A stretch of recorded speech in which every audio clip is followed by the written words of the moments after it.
Hello, everyone, and welcome back to Coach Craig's Sports.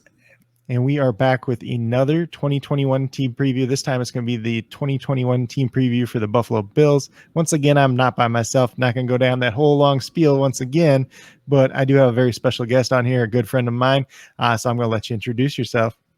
What's going on, everybody? This is Steve Perez. I have been doing fantasy a while. I work for CoachCraigSports Fantasy Football. Me and Coach Craig, actually, we hooked up last year. We just clicked. We did an analyst league together, and I loved his analysis. Yeah, I mean, he's very on point. Like, he's one of those guys where when you first meet him, you're like, he seems like he knows his stuff. And then when you actually talk to him, you're like, wow, he really knows his stuff. So, this is going to be a lot of fun for me. But Cheat Code Sports Fantasy Football is where you can find all our stuff. It's cheatcodesports.com. And we also have a podcast, Cheat Code Sports Fantasy Football. Definitely a good one out there. And I know you guys are a lot more active with the podcast, especially during the season time too, kind of off season. I know you guys, what was it, like a week or every other week you were doing it for a little bit? Yeah, we basically during the off season, we stop from basically the end of the, fantasy season. And then we start back up. Sometimes it depends, but normally it's right about April, like the middle of April, but it might be like the end of April, beginning of May.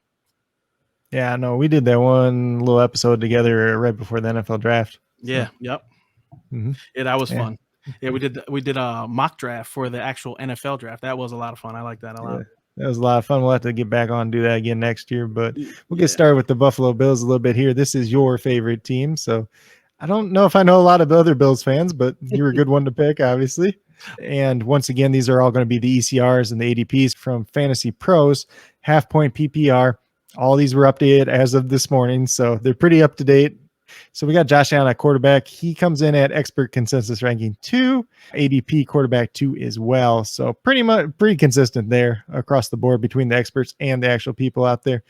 He's going after Patrick Mahomes. He's going before Lamar Jackson, Kyler Murray, and Dak Prescott. So he's kind of in this weird little tier of his own, 29th overall. So you're looking about the middle of the third round. How's that compared to kind of like where you have Josh Allen for this season? That is actually exactly where I have Josh Allen. I have him at 2. It's just hard to not have Patrick Mahomes at 1. You know what I mean? It's just the consistency you're getting with Patrick Mahomes. He has 2 of the best passing weapons. You know what I mean? So it's hard to get Josh Allen above him. But I have him basically right before Lamar Jackson, and I actually have Russell Wilson at 4. I am, big on Russell Wilson. But between those guys, I just feel like Josh Allen has the highest ceiling. With his rushing touchdown upside, the weapons, the way him and Stefan Diggs connected last year, I really thought was, just what put him over the top, really. And, that connection going into this season just has me excited because I think this is a connection that could, last year was only 8 touchdowns. I think it could be in the 12, 13 touchdown range this year with those guys just building more of a rapport together after a full season of play. So I guess this is kind of like a question that I got on my mind with Josh Allen too. So do you think there's still room for his numbers to get better, like overall wise and for fantasy wise? Okay, so as crazy as this sounds, I think he could actually be very good. I know some people are like, he was basically depending on if you were in 6-point or 4-point per passing touchdown, he was basically either QB1 or QB2. And they're like, oh yeah, there's not room for growth. But I don't agree. Like basically he threw a touchdown. I believe it was like 5.8% was his touchdown scoring rate, which, for a guy who was in the MVP race, if you really think about it, that's really not that high. You know what I mean? Russell Wilson is basically almost 8%, in efficiency in his career. So that's, I think it could get up to 6.5%, 7%. And if it does, to me, he could clearly be the QB1 just above everybody. The dude he's almost a guarantee for, I know he's been consistently 8 touchdowns every season rushing, but I think he's basically a guarantee for 6. And, with the way this offense clicked last year, and if the running game continues to, I think the running game will probably be a little bit better this year because I think they'll focus it a little bit more. And the offensive line was a big reason for that. And we'll talk about that when we get into the running backs. But I just feel like his ceiling, he could be QB1 again, and it could be a blowout if his touchdown efficiency goes up. Mm-hmm. And I was listening to one of the PFS podcasts a while back too, and they said his advanced metrics, he really did take that step up, but some of them there's still even more room to grow too. So if he does take that extra step up in those areas, there is some room to get better there too as well, on top of the efficiency that you're kind of already talking about too. So, but there's some people you might have a little bit of concerns that the passing volume and everything else, maybe that is his career year. Yeah. But even if it comes down a little bit, he's still going to be a very good quarterback this year. Yeah, and that's the thing. I've heard that a lot. A lot of people are like, he threw 572 passes last year. He was a 4,500-yard passer. Like, I don't think it's in the crazy realm to think that, in a 17-game season this year, he could throw 600 passes in a pass-heavy Bills offense with a better division now. Patriots got better. The Jets got better. The Miami Dolphins got better. So in a better division, I don't think it's crazy that he gets into the 600 range. And if he gets into the 600 range, he's going to be, close to 5,000 yards passing. So yep. I don't think it's crazy at all to say he gets 40 touchdowns and 4,800 yards this year. I don't think that's blowing anybody's mind if he did that. Yep. We'll get moved over to the running backs because there's not really anybody else to talk about at quarterback, obviously. I mean, Mitchell Trubisky's obviously probably a little bit of an upgrade at a backup, but we're not going to talk about him. Yeah, definitely an upgrade, but yeah, no need to talk about that guy. Yeah. So we got the two running backs, or the two main running backs, and then there's Matt Breida hanging around after them. So we'll talk about the two guys first. So Zack Moss comes in at ECR 35, ADP 36. So very, very close there together. 93rd overall. So that's about the 8th round. He's going around guys like AJ Dillon, James Conner, David Johnson. For me, I feel like I'd take him over pretty much all three of those guys. I don't know about yourself. Definitely. Yeah, definitely. Okay. So I have him at running back 33. So right above guys like Michael Carter and, guys like that. So this guy, I don't think this is going to be a prolific running game, but Devin Singletary to me is a guy that he just fits this offense better than I believe Zack Moss does. And I know a lot of people want to say Zack Moss is definitely the guy because the way the last year ended. Just watching them play last year, the offensive line, it struggled in the running game last year. You can watch the tape and it was just clear and evident that they had games where they struggled. If they can clean some of that stuff up, I just feel like Devin Singletary has the bigger play upside, and he also has the ability to, break tackles and do those types of things that are going to help him be better. But Zack Moss, I have him 3 spots lower just because I do think it's definitely going to be a split, between those guys. So you got Singletary higher than Moss right now? I do have Singletary higher than Moss, but I like I said, I have Zack Moss 3 spots lower. I basically have him, in front of guys like Ronald Jones, Kenyon Drake, and Latavius Murray, but I have him right behind Leonard Fournette. So, for me, it's kind of in that range of guys. Like you said, those guys in that area are kind of like, I don't know if I want to, how I want to approach that area of the league. If I don't have 2 really good running backs, those guys I'm probably just going to let go by, if I'm being honest. Yeah, and then Singletary came in at ECR 42 and ADP 41. He's going about a round later. And for me personally, I think between the two guys, Zack Moss, what Zack Moss could be is the guy that you want to chase out of these two. Because like with Singletary, we kind of seen what he is. And, even we saw Zack Moss get hurt last year, and he's still splitting carries with like TJ Yeldon.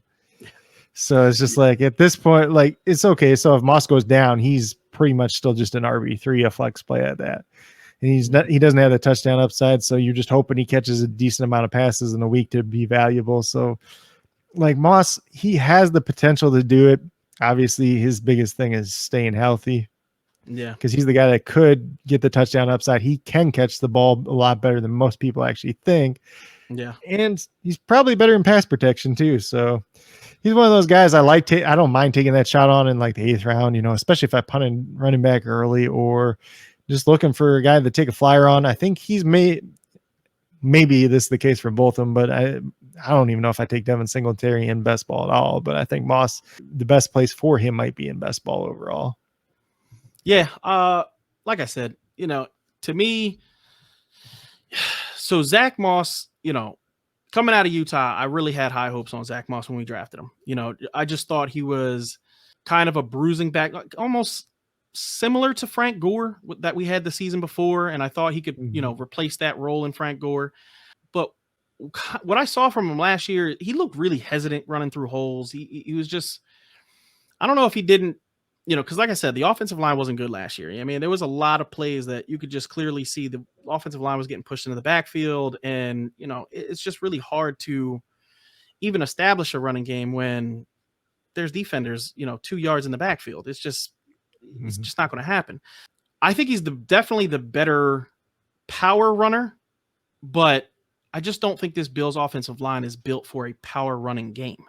I think it's more built for a guy that needs to be able to break some tackles and do some elusive things to really produce some big numbers. So, and I think, like I said, I think Devin Singletary fits that a little bit better. And like you said, we saw last year Devin Singletary struggle. We saw Zack Moss struggle.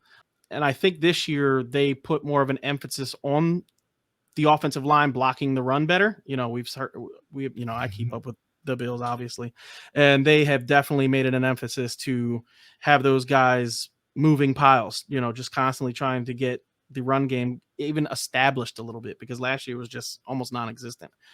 I would agree with you that Zack Moss is probably, if he can stay healthy, because the dude's had 9 injuries in the past 2 years. Yep. If he can stay healthy, I think he is the guy that they want to lean on, because I do think they want to establish that power run game this year and show that they can do it. Don't sleep on Devin Singletary. I think they can both be pretty good. I think they could both be top 36 running backs, just because I think Devin Singletary is kind of more of the guy they want to get involved in the passing game. So, but Zack Moss can definitely patch the ball. We saw it in Utah. I mean, he is a guy that did that. So, I'm not super high on the running game, but I wouldn't be surprised if they were both low end number 3 flex plays. Yeah, that's probably about right. And that's, that's about where you got them ranked, about where they're kind of being drafted to. And I'll just say one thing before we kind of get off of those two guys, at least Zack Moss, the games that they did play together when Zack Moss was healthy, he was getting closer to that 60% snap share and Singletary was going down. We saw that trend throughout the year. So if that continues, that's something that's really important to watch early on in the year between these two guys. You're really going to figure it out early, and maybe, these guys are going back-to-back rounds. You can try to take both if you really want to. It's not really something that I'm recommending, but no, don't do that. Don't do that. I would definitely recommend you take one or the other. Don't take both of them. This is not a backfield you want to be completely invested in, because like we just said, they both could be flex plays, or one of them could be a high end number 3 running back, and the other one could just be in the 50s. So this is definitely not a duo I want. I want one or the other. Yeah. And then Matt Breida's around. He's pretty much undrafted everywhere. I don't really think we need to talk too much about him. We talked a little bit the other day, and personally, Matt Breida was just a product of the 49ers system. So yes, that's my 100%. full belief on it. Yeah, 100%. I couldn't agree with you more. Yeah, and I don't think there's really anybody else worth talking about on the roster, even unless you're not chasing like an Antonio Williams as like a deep flyer taxi squad or anything like that in Dynasty, right? No, there's not really any other running back on the team that I'm looking to take for in Dynasty. It's just because I think the Bills are what they are. You know what I mean? They didn't really. It's just a situation where it's like, if it's these two guys, cool. If not, they're going to be drafting somebody in the relatively near future to fill the role. They're not going to. Nobody on this team is going to take that role. And it seems like every year they want them to bring in this big name free agent or spend a first round pick on it, and they just haven't shown the willingness to do it. So until that changes, I think that you're just kind of looking at what you're looking at, honestly. And if I'm being honest, I think Brandon Beane came to the Bills with a plan. He came into the Bills with a plan. He said, you know what, I'm going to build this passing game around Josh Allen, because he believed in him. And he's like, I'm going to build this passing game around him. And if the passing game flourishes, then the running game will begin to flourish eventually because teams will be scared of our passing game. And that's kind of what they did. They proved it when they took Stefan Diggs, when they took all those offensive linemen a year ago. They basically said, you know what, we're going to predicate this offense on around Josh Allen and let him grow. And he's been right so far. So I'm with Bean I trust. Yeah, so we'll get moved over to a little bit of them passing game options. So we'll start off with Stefan Diggs. That's obviously the biggest name. If you drafted him last year, you were very, very happy because you're getting him in 5th, 6th round, and he ends up, being top 5 wide receiver. Yeah. So with that being said, Stefan Diggs comes in at ECR wide receiver 3 right now, ADP wide receiver 3, 14th overall, so right around the turn. You're getting him in the beginning of the 2nd round. He's going after Tyreek Hill and right before DeAndre Hopkins. I'll predicate the question like this. Who, if any, wide receivers would you take above Stefan Diggs this year? Davante Adams, and that's it. Stefan Diggs is my number 2 fantasy wide receiver, and led the league in total yard or receiving yards last year, led the league in catches, led the league in targets. I don't think that changes. I don't think there's anything that really makes that go away. If anything, with an extra game, it's going to be better. I think he still commands the targets he's got last year. I think, Josh Allen loves throwing to him. And like I said, if his touchdowns get up to 12, even 10, 11, he's going to be basically, he would have been that last year. He only got outscored by Tyreek Hill by basically 1 fantasy point in PPR. So, he scores 12 touchdowns last year. He's, basically the wide receiver 2. And, Davante Adams is actually not 25 points ahead of the next guy. He's only, 10 points away. So, it's just a situation where I think the Bills are a very dynamic passing offense, and Stefan Diggs is the main contributing factor to that. Well, and the good thing he's got going for him is he goes against Tre'Davious White every day, so they're both getting better every single day. Iron sharpens iron, baby. You can't really say that as much when he's with the Vikings. I guess there's Xavier Rhodes for a little bit. He was all right for a couple of years in there, but yeah. And I like Xavier Rhodes. Everybody poo-pooed on him last year because of his terrible season the year before, but for the Colts, he was pretty good last year. Yeah, he was decent. So the next highest one that we get in ECR and ADP is everybody's least favorite player right now, it seems like, and that's Cole Beasley. Yeah. Very solid season last season. ECR 57, ADP 55, 142nd overall. So that puts him about around 13, 14, which sounds criminally undervalued at this point. Yeah. And he's going around Elijah Moore, Devontae Parker, and T.Y. Hilton at this point in time. Yeah. I have him actually at wide receiver 41. Have him right ahead of Marquise Brown, Jalen Waddle, guys like that. Just, he's not the super sexy guy. That's the thing. You know what I mean? People see, Cole Beasley and they think, he's 10 points. He's 10, 12 points every week. You know what I mean? He's not going to blow up for you, but he's also not going to kill you. So the way I draft, I'm a little bit more of a risk taker. So Cole Beasley is a guy that if I can get him, like you said, round 11, somewhere around there, if I have I went crazy and started trying to just win my league, he's a guy that I like to grab just because I know what I'm getting from him. I know I'm going to get a consistent, basically, 5 for 50. And believe it or not, 5 for 50 helps you win weeks. A lot of people look for the home runs. And, for me, I like to have some of those consistent players a little bit later and then take home runs from around like 12 to 14. That's kind of the way I draft. Yeah, and I mean, especially like if you talk about this year, say you're taking Jamar Chase wherever you're taking him at this point, maybe Cole Beasley's a guy that you grab there, you put in early in your lineup in the year, and then if Jamar Chase starts blowing up later on in the year, then you just flip-flop those guys. And, he's a guy that covers your injuries. He covers your bye weeks really well. He's like the perfect wide receiver 4 or 5 on your team because you don't have to worry about when something happens. You just throw him in there and you're all right. Yeah, I completely agree that he's the perfect plug and play if, your guy is playing bad or if he's out as a bye week and you don't have to worry about what Cole Beasley is going to do. And every once in a while he throws in 100 yards and a touchdown, like he did to the Cowboys last year. So, and obviously the revenge game, but, he does it every once in a while. Yeah, and I mean, the guys he's going around too, it's Elijah Moore. Who knows if he breaks out this year?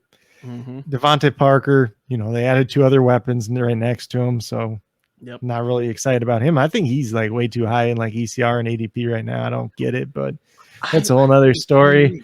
T.Y. Hilton, we've seen what T.Y. Hilton is. He's an aging veteran.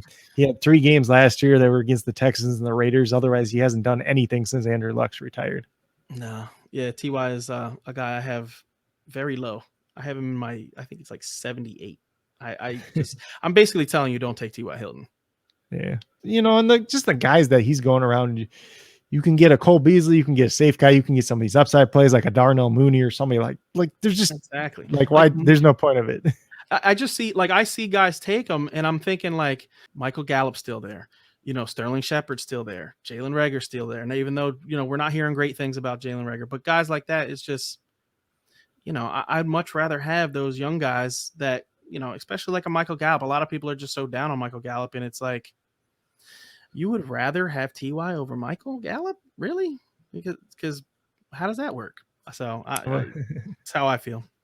Well, this one's another one that's starting to rise, and it's about somebody that's same age as T.Y. Hilton, and it's Marvin Jones Jr. He was essentially free. He was for the longest time, he was going around that range. He's getting up into the 40s now, but I was like, in the 12th round, he's freaking free, and he's going to be the team's I don't know what you feel about the situation, but he's going to be the team's wide receiver number 1. I definitely think so. And we've seen in the preseason. I mean, he is definitely by far the favorite target of Trevor Lawrence. So, to me, that's easy. But T.Y. Hilton to me is a guy that, we've seen it over the past, basically 3 years. He's been declining every year since Luck has gone. And I don't really think that Carson Wentz changes that. If anything, I think Michael Pittman, sees more targets, and maybe Paris Campbell sees more targets, and just those guys that, maybe are a little bit younger and hungrier at this point in their careers.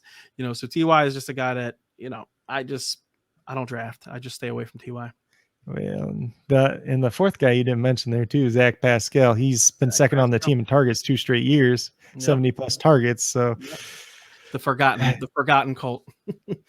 He's the wide receiver 3 right now, above Pascal, above Paris Campbell now. Campbell, yep.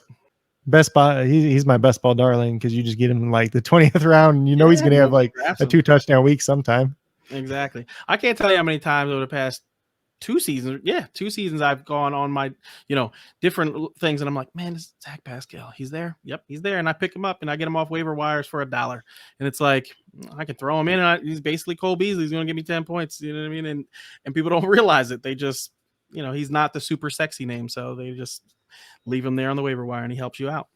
And the Colts staff loves him, and they like to use him because he blocks, so he plays a lot of snaps. Exactly, he blocks, and that's. Especially when you got, when you got Jonathan Taylor running the ball, you need wide receivers out. The T.Y. Hilton don't block. You know what I mean? That's not a thing. So, you got a Zack Pascal out there blocking. Hey, yeah, it's funny because Keenan Allen, right? Did you watch Hard Knocks? What was it, 2 years ago when the Chargers were on? No, not really. So basically they were like, why Keenan Allen gets the ball? And everybody was like, why? And he's like, because he blocks. We're going to throw it to him 100 times. You know why? Because he blocks. If you block, you get the ball. If you don't block, you don't get the ball. So, Zack Pascal, he living and dying by that because he blocks, boy. Yeah, but we'll get back over to the Bills again. We got a little sidetrack there. Yeah. But next up is Gabriel Davis. And he was a guy, coming in this offseason. He was kind of getting all the hype, especially around the Dynasty community. ECR 67. ADP 77. So he's essentially going undrafted at this point in time. The guys that he would be going around if you're in a super deep league, Christian Kirk, John Brown, Sammy Watkins, pretty much prefer him above all those guys. You could make a case for John Brown if he gets that Nelson Aguilar role from last year, but the upside with Gabriel Davis far outweighs the guys he would be going around, or, this is a guy you can grab in the last round of your draft at this point in time, which is kind of crazy when you think about it compared to the hype that he was getting at the beginning of the offseason.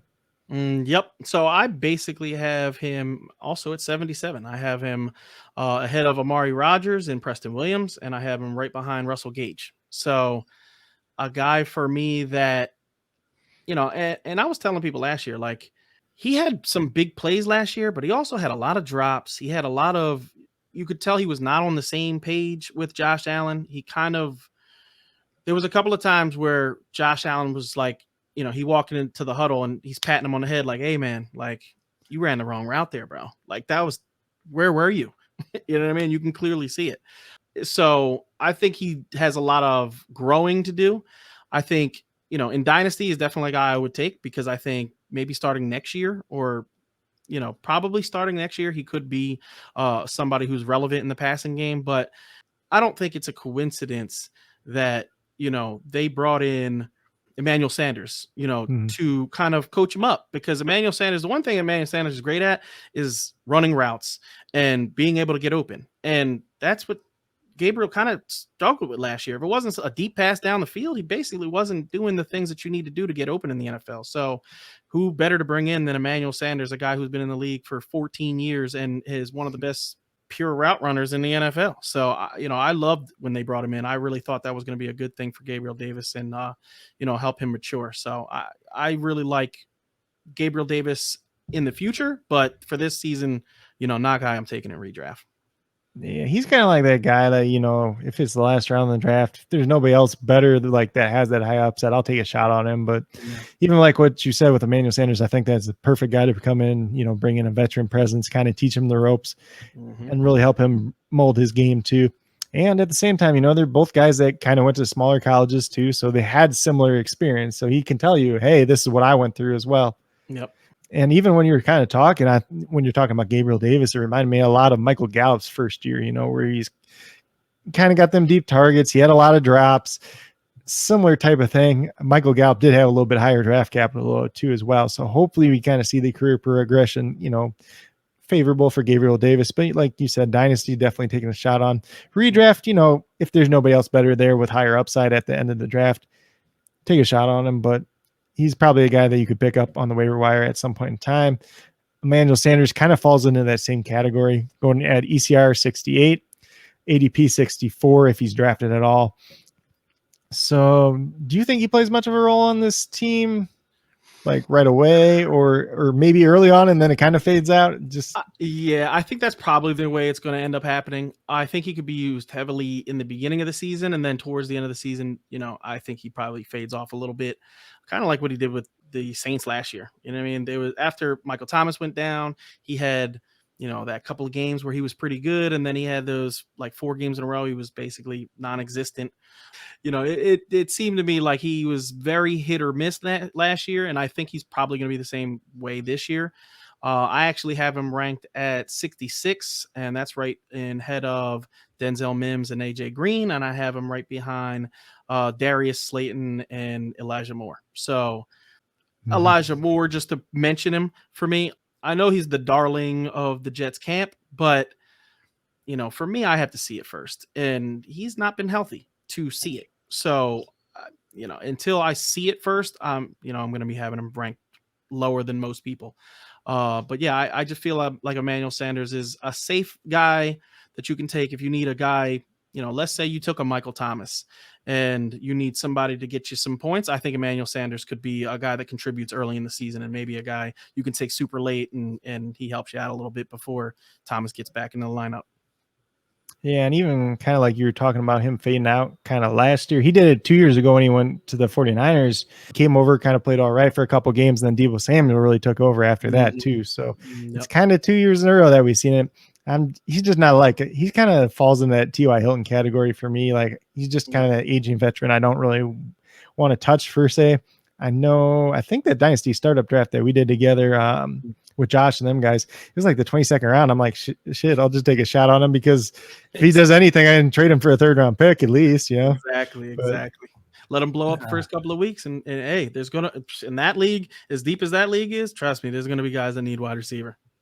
Yep. And then last but not least, kind of in that category, any other wide receivers kind of further down the depth chart that you have your eye on for Dynasty, maybe kind of stashing? There's a lot of guys lower down on the depth chart that I do like. And for whatever reason, they keep bringing more freaking wide receivers in. I don't know why. Yeah. Isaiah McKenzie for me is a guy that Cole Beasley is 31 years old. He's an older wide receiver. He's still very good. We saw that last year at his best year of his career last year. But I think Isaiah McKenzie becomes Cole Beasley in this offense maybe even starting next year. Cole Beasley, as much as I love the guy, he's been a little bit of a headache this year. They can get away from him, starting next year. And Mckenzie brings that speed, real like that legit speed element to this offense that, could start paying dividends as early as next year, because I just don't think that they are going to feel like they need to fill that slot role when Cole goes. So I think Mckenzie just fills right in, and, he's got great long speed. He's a guy that gets open in the intermediate parts of the field. If you saw that preseason game last week with against the Bears, he caught some bullets, on out routes and, some slants across the middle. So, I liked what I saw out of him. I liked what I've seen out of him basically whenever he's gotten an opportunity. So for me, he's a wide receiver that I like to take in Dynasty, because I think, he could end up turning into something with as young as he is. He's only 25 still. And, just take that slot role right over. Yeah. The only thing about a deep stash on him is like you got to use a real bench spot on him too. If you're in Dynasty, you can't put him on a taxi squad because he's a little too old for that. Yeah, he's been in the league 5 years now. So, he came in very young. So, but yeah, you can't put him on the taxi squad. He's got to take a bench spot. But like some of those other guys too, I do like Marquez Speedy Stevenson quite a bit too. I thought he was going to get a little bit higher draft capital at first, but then like his pro day numbers weren't that great. But so Brandon Marshall had that HOA combine. He was there, and he ran the 40 time 3 times. He botched his start 3 separate times and still ran under a 4.48 3 times with a bad crazy. Like with screwing up. That's hard to do. That really is hard to do, because if you have watched enough combine things, when they mess up their start, it kills their time. A lot of those guys, you can tell they're pissed off when they're done running, because they're like, they know it. You can clearly see it. So 4.48 after botching a start, that's pretty fast. Yeah, that kid is super fast. He returned that punt against the Bears last week too. He looked pretty good there. Yeah, he did. I think he's a guy that sticks on the team. Maybe he gets that last wide receiver. He's kind of a tricky one because they got the 6th round draft capital in him. Like he can play special teams like as a returner, but you don't really want him to be like a gunner on special teams because he's pretty tiny otherwise. Yeah, he's not very big. So I don't see that happening, but I don't think there's a way that you're just going to sneak him onto the practice squad either, though, because I think he's got enough speed that some other team will take a shot on him. Oh, I agree. Definitely. Yeah. Somebody will definitely, especially, a team that's looking for a punt returner, kick returner, he could definitely just get scooped up. So we'll see what the Bills do with that. But another guy I actually like is Jake Kumaro. Aaron Rodgers did not want to get rid of Jake Kumaro. We all heard the story. He was really angry with the Green Bay Packers when they let him go. And if you watch that sideline catch he had last week, that was a thing of beauty. Gets both feet in bounds, fully outstretched arms, pulls it in, maintains control. Just a very good wide receiver. And if, God forbid, that is me knocking on wood, if Stefan Diggs were to go down, which I pray does not happen, but I think Jake Kumaro would actually just come in and play in that position. I don't think they would move over Emmanuel Sanders into that role. I think they would just bring in Jake Kumaro and let him have the Stefan Diggs role in this offense.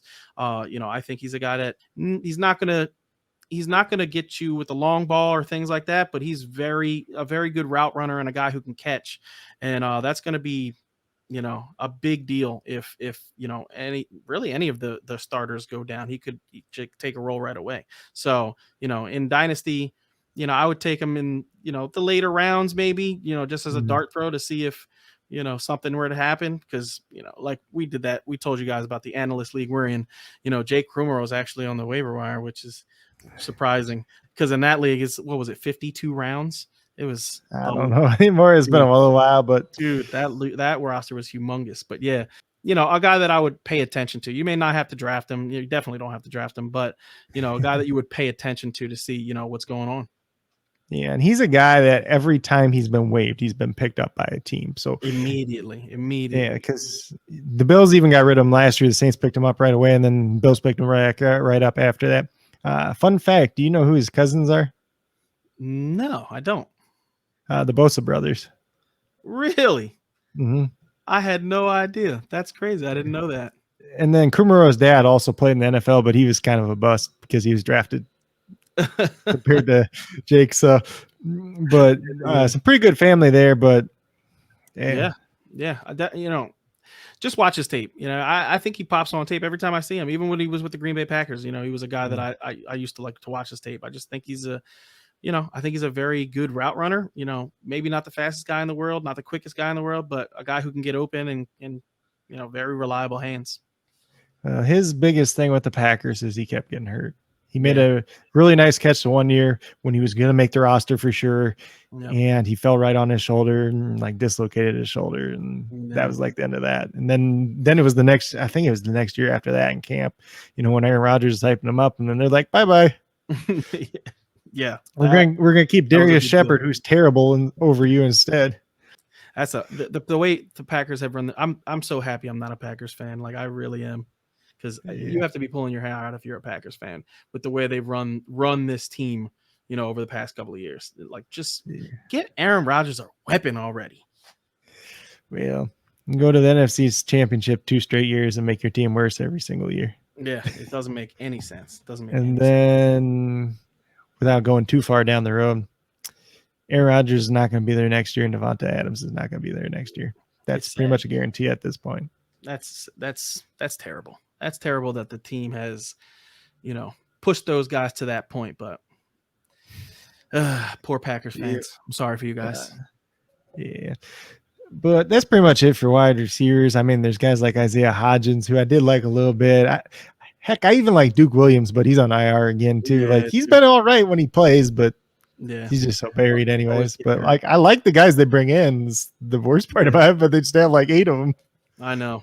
And Isaiah Hodgins, I liked him coming out last year, but you know what? It just, I don't know if it's not clicked mentally for him or whatever, because, watching him in college, I thought he played very well, but I guess it's just, learning an NFL playbook. Like, a lot of people just assume that guys can pick up a playbook. Like, well, it's a playbook. Like, it's not the easiest thing in the world. It's like rocket science almost for some guys. You know what I mean? Like, some guys can pick it up, like that, and other guys, they don't pick it up too well. It's like speaking another language. It's like learning French when you've never even attempted to learn French a day in your life. So it's tough. And especially if you're some of these guys, when they're lower down on the depth chart, they're not getting the reps in practice. So it's like, okay, now you want me to go learn Spider 2 wide banana, but exactly. I've only ran it 2 times in my life. Yeah. Exactly. Just use that one because everybody knows that. But that's what I love about the preseason. Like, you could actually see guys talking to each other, asking them what the play is. Like, what's the play? What's the play? They're like literally talking to each other, asking each other what the play is, because they don't get the reps. And it's sad to say, but it's the truth. They don't get the reps, and they don't know what the play is. They're trying to figure out what they got to run. So. And there's no better example of that than last week when the Chargers were playing. Chase Daniel's out there at quarterback. And he's trying to line up all the wide receivers for the play because they don't know what they're doing. Because it's all these practice squad guys they just sign off the streets and stuff. Yeah. He's like, I'm stuck in here with these guys, and they ended up getting a delay of game because he's trying to get everybody else lined up. Yeah, it's tough for those guys that are probably not going to make the team to really be an intricate part of knowing everything that's going on. They just don't know. It is what it is. And when I was talking to my buddy, during the week too, Josh Rosen, he just got picked up by the Falcons. They're obviously not going to play Matt Ryan in the last preseason game, but I'm like, is Josh Rosen actually going to play? He's only had 3 days to learn the freaking playbook. I think they'll probably throw him out there, but I would be surprised if they had him out there for vanilla. Yeah. Vanilla. Super vanilla. They might have him out there for a little while, but I don't know how much they are really thinking he's going to stay with the team. So we'll see. We'll definitely see this weekend. Well, there's Arthur Smith comes from Tennessee, who had Matt LaFleur before that, who goes off that West Coast system. So there's similar concepts in it, and he was with the 49ers last year, obviously. So half the NFL is similar concepts at this point anyway. So we can go a whole show just talking about that, but it's a copycat league, ladies and gentlemen. It's a copycat league. Yep. So we'll get over to the tight ends, and this is probably the least exciting position on the Bills. I'd say probably even less exciting than the running backs, because they got Dawson Knox coming in at ECR 28, ADP 28 if he's getting drafted at all. And then they did add Jacob Hollister as well, ECR 48, ADP 52. Somehow he got drafted on one of the sites, but Yeah. But he did play at Wyoming with Josh Allen too. He actually looked pretty spry against the Bears, which He did. Yeah, he looked good in that game. do you have anything to say about the tight ends? I know Dawson Knox, it seems like every year somebody's trying to make him be the breakout tight end, and it's just Okay, so Josh Allen just doesn't target the tight end that much. Like obviously in college you did with, Hollister, but since he's been in the NFL, it just hasn't been a point of emphasis to get it to the tight end position. Dawson Knox for me is tight end 29. I actually have him right behind Austin Hooper and OJ Howard. I have him right ahead of Chris Herndon and Jack Doyle. So, he's in that. If I have to take one of these guys, I really, really messed up my draft. Like he is that low. I like Dawson Knox for his speed, and he's developed a little more as a pass blocker. He was not good as a pass blocker when he first came in the league. He was bad. He was actually a detriment to the team. But he's gotten a lot better. But I just don't see how he has a very big year. Could he be in the top 18? I think that's a possibility if they throw him the ball a little bit more. But higher than that, I just can't see him getting any higher than that. Because, my 18 is Jonnu Smith. You know what I mean? And that's because I don't know what Patriot tight end to take. So, I wouldn't be surprised if he outscored one of those guys, but, I'm not going to rank him that way. Yeah. And I think Dawson Knox, like, there's just nothing that excites me about it. Like, he's looked decent at times, but, even if you go back to, like, his analytics in college and stuff, too, it's what you look for out of tight end's not there. I know a lot of people, he never scored a single touchdown in 3 years at Ole Miss. I know. And everybody like, yeah, he played with A.J. Brown, DK Metcalf. Okay, well, he didn't fall into one touchdown at all.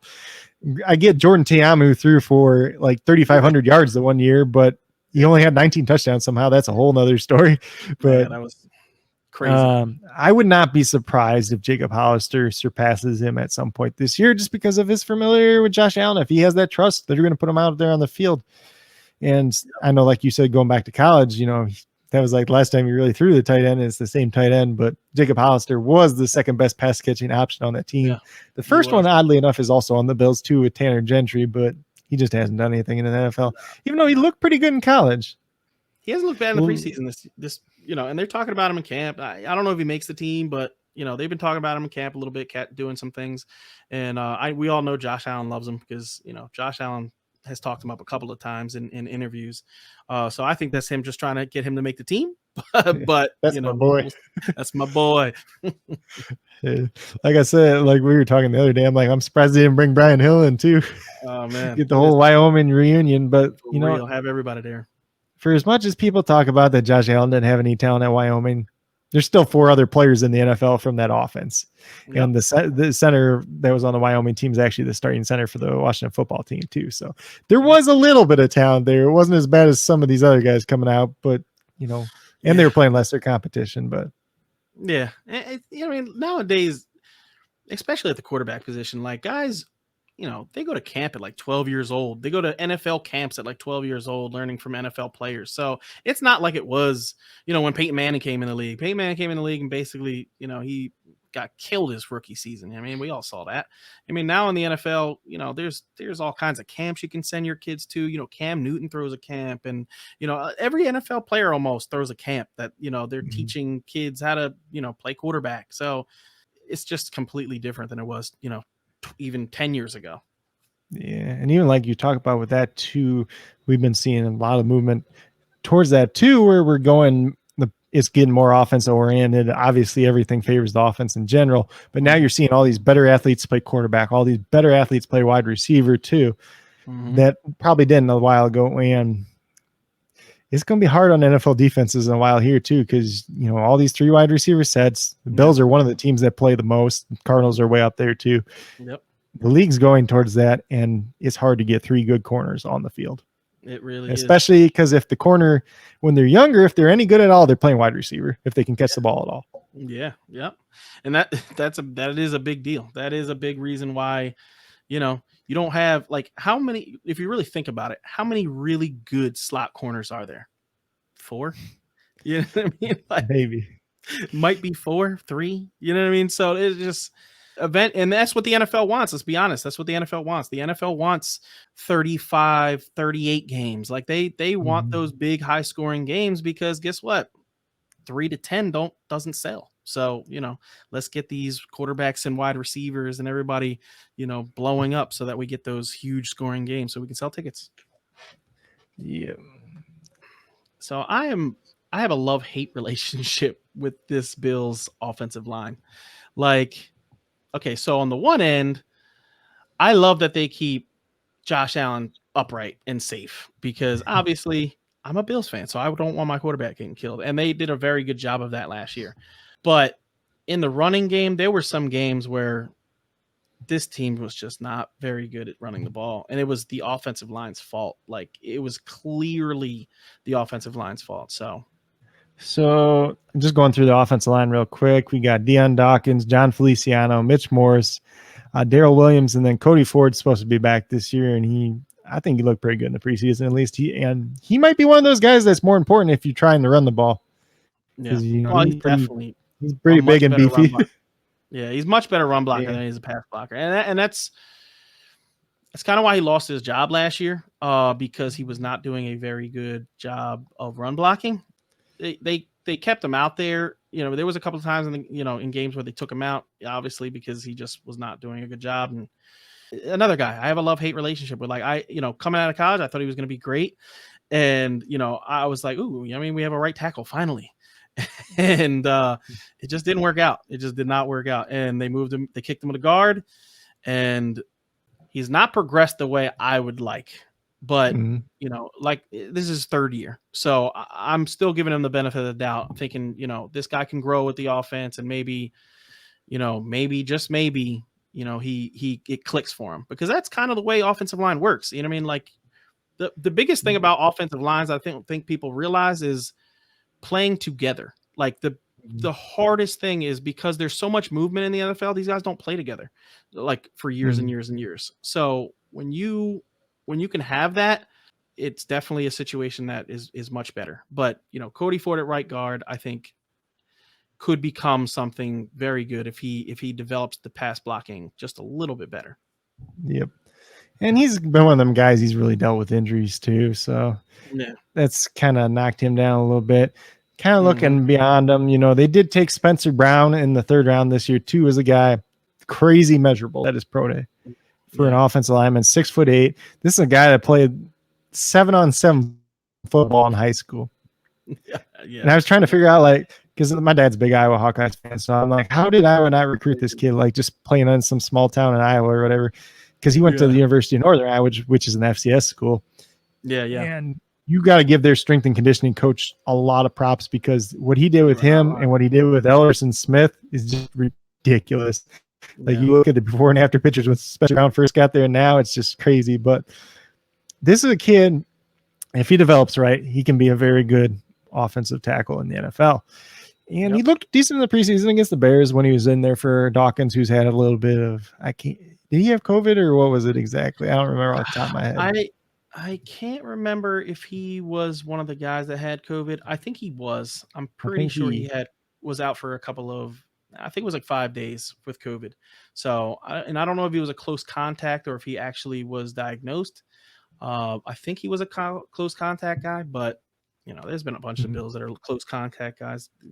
Cole Beasley right now is a close contact guy. He's not, I know a lot of people are pissed off at him, but he didn't get diagnosed with COVID. Let's just let everybody know. Cole Beasley did not get diagnosed with COVID. He was a close contact. Just speaking on Deion Dawkins, I think he's a very good player. So I'm not worried about that left tackle position, but like you said, I really like Spencer Brown. I think he, and Daryl Williams is, I want to say he's 28. So, it's definitely a guy that I think he would be taking over for.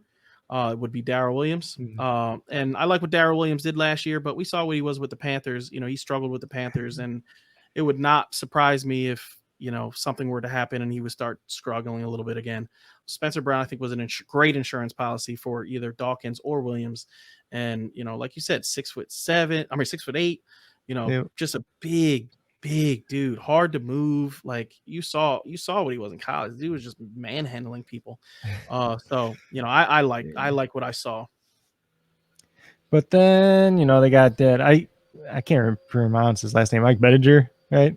He Yeah, played some Bettinger. last year, so I assume he's going to make the team. Brown's going to make the team. This Ryan Bates they have listed as the backup center. I assume he makes the team as the backup center. So that you're about 8 there. So then you're looking at who's going to kind of be that 9th guy. Are they going to keep 10 guys? I assume they're probably going to keep Tommy Doyle that they also drafted this year. Yeah, He's still listed at tackle on the depth chart. I think he's a guy that probably projects better at guard. I agree. In the long term. And then they got Bobby Hart, who comes over from Cincinnati, that was god awful last year, like one of the worst right tackles in the league. Yeah, maybe he makes the team on experience, but who knows at that point. Yeah, and that's like I said, Spencer Brown would.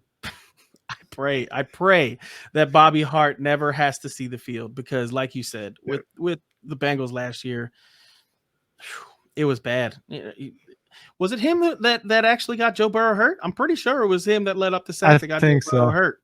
Yep. So, Bobby Hart is just not a good tackle. And we picked him up because he was, a free agent and he was cheap. Like, if he gets on the field, we're in trouble. Yeah, he's got experience. That's about all that you can say good about him. And he played so bad last year. They started a 6th-round rookie over him, and then the 6th-round rookie got hurt, and then he had to come back out. Had to go back to him. Yep. The last rookie they did draft too was Jack Anderson out of Texas Tech, and he was just a guy that I was not high on at all. I thought he was going to go undrafted. Yep. Some people liked him, but it's just like he looked terrible at the Senior Bowl, so I don't think he actually ends up making the team. Maybe he's on the practice squad, but probably a guy that needs to bulk up more than anything.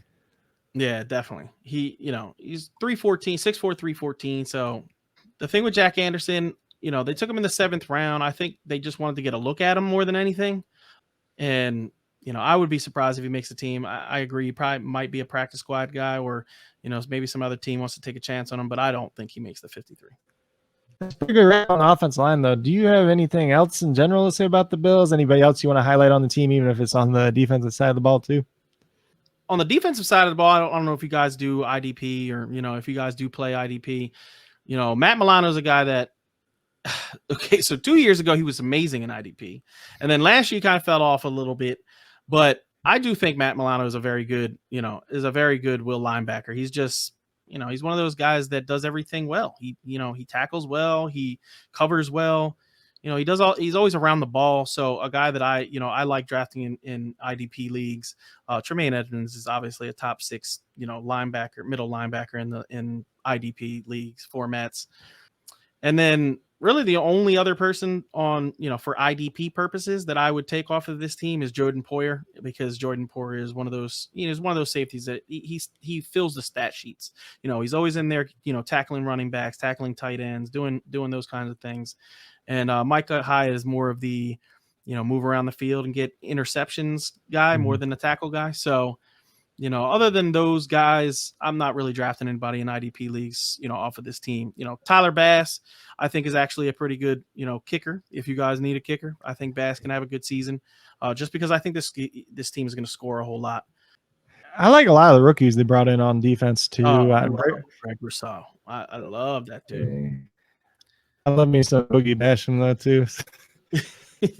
You know what? When you're 6'7" and move the way that guy does, dude. He's a freak, bro. He's got, it's insane how long his arms are too. He tackled so many quarterbacks with his arms outstretched. Like, it didn't even look like he was near him. And it's just because his arms are so long, he's able to grab him and just pull him down. I think he's going to be really good. I don't know how much he plays this year. Just because Mario Addison and Jerry Hughes are the 2 defensive ends in this team that I think are, they're going to be on the field a whole lot more. And they do, rotate guys a lot on the Bills defensive line. AJ Espinosa got a lot of play last year, and Vernon Butler was in the lineup a lot. Starla Tulele comes back, and, he was injured last year, didn't play all last season. And then I think he stayed out for COVID. So it was, Harrison Phillips comes in as a guy that, is always on the field. So they just rotate a lot of guys. So I could see Rousseau on the field a lot this year. But Jerry Hughes, he basically plays the Jerry Hughes side of the ball, and Jerry Hughes is one of those guys that doesn't rotate all that often. He's on the field more than any other lineman. So, starting next year, I think Rousseau could be a guy that you need to look at. And I think the 3 edge guys, they drafted this year and last year, AJ Epineza, Boogie Basham, and Gregory. So it sounds weird they put high draft capital in 3 guys, but all 3 of these guys can slide down to the 3 technique and defensive tackle if need be in pass rushing situations. So you can still get all 3 on the field and that's assuming all 3 actually hit. You might as well have 3 shots to, have 2 guys hit than just 2 shots. So I agree. And Boogie Basham definitely he's like the perfect move down guy because he's still got that bulky size and he's able to move piles. So I really liked it when they took Boogie Basham. A lot of people are like, oh, 2 defensive line, what are you doing? But for me, I was actually excited. We're getting old. Let's be honest, we're getting older on this defensive line. Like Jerry Hughes ain't that young anymore. You know what I mean? Star Latule's not that young anymore. Mario Addison, I think he's like 29, 30 years old. Like this is an older offensive line. Ed Oliver is really the only young guy on this starting defensive line. I know like everybody wanted them to draft like a corner high, bring in somebody to play opposite Tre'Davious White. I do like the defense. Some of these defensive backs they brought in. Damar Hamlin, I think, is going to develop into a nice safety in time. Rashad Wild Goose, he's kind of this wild card guy. He played all over the field at Wisconsin. He was kind of good everywhere, but he didn't really have a spot. So I think he's kind of somebody you can really use. Nick McLeod looked very good in the preseason. He looked great at the Hula Bowl. Yeah, he's just hurt all the time in college. He's a good player. He's just been injured his whole career in college, essentially. So I think there's something there with him if everything goes right. Yep. And even when you're kind of talking about some of these IDP guys, Teron Johnson, the nickelback, he won me some IDP weeks last year when I just had to fill in somebody at corner. So he's a guy who gets tackles. The 1 week he had to pick 6 was very nice. But there's a lot of potential in that secondary. Yeah, I mean the Bills secondary is always over the past, I would say, since they drafted Stefan Gilmore, they've always been a pretty good unit. I mean, they've always had players that people are surprised play well, but they've always been a team that's able to get good cornerback play and do it through the draft a lot of the time. So Teron Johnson and Levi Wallace and Tre'Davious White, those 3 guys, I like all 3 of those guys. And like you said, Damar Hamlin, I was super excited when they got him.